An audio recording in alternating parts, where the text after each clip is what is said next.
ce qui nous a beaucoup manqué.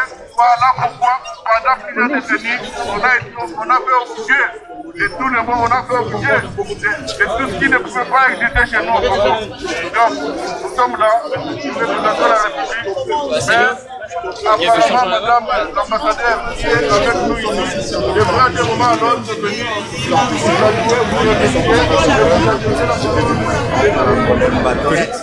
pour nous dire que la diaspora est avec nous, la diaspora est avec le Congo, toute la communauté chrétienne s'est associée avec la communauté congolaise en Europe et en France, c'est en particulier pour pouvoir marcher aujourd'hui. Nous sommes samedi 10 décembre 2022. Et je pense que les Congolais restera un grand pays. Merci beaucoup. Ligeta. Poulouzi. Peuple congolais, oye.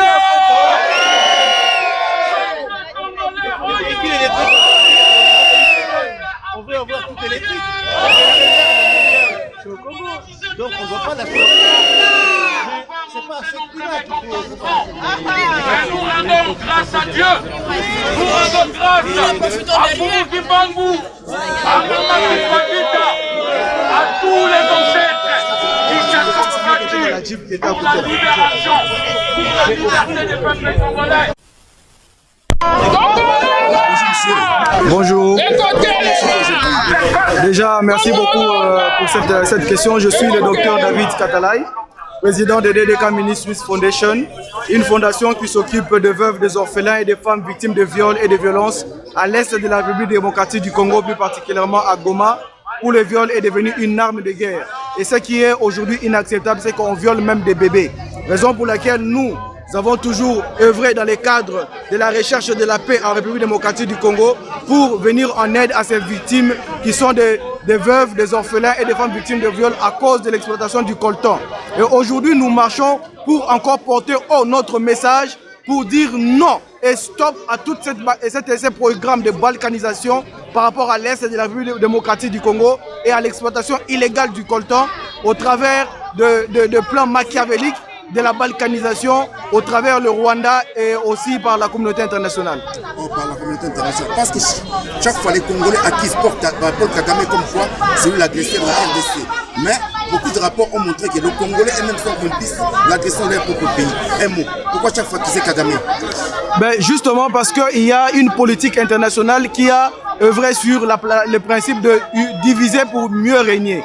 Donc ils ont créé cet esprit de division au sein des Congolais où ce sont quelques Congolais, ce n'est pas tous, parce que vous et moi nous sommes ici pour combattre, qui viennent aujourd'hui pour trahir leurs propres frères avec quelques planches de billets pour qu'ils puissent aujourd'hui agir dans le cadre de la balkanisation avec M. Kagame, qui est aussi un sous-traitant de la communauté internationale que nous sommes venus dénoncer aujourd'hui à la place de la République. Ok, alors le président de la République vient de faire une descente à Titona où il a rencontré le jeune recul. Alors, il les a promis à ce qu'ils puissent œuvrer pour la défense du pays. Ton avis? Déjà, premièrement, c'est un acte à encourager, mais je crois que nous devons crever d'abord l'abcès.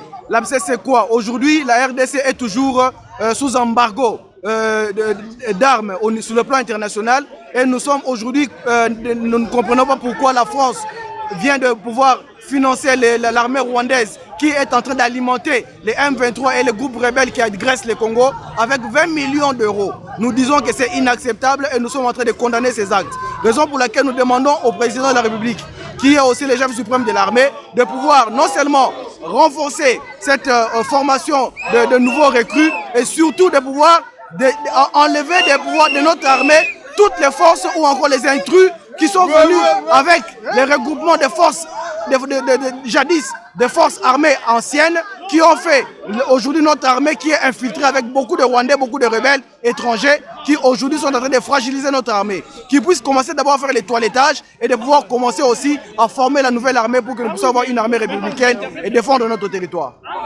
Merci beaucoup. Donc, ça c'est journaliste Ben du Zoom Congo. Donc, vous aurez suivi les images sur Zoom Congo. Merci beaucoup. C'est moi. Ah, d'accord.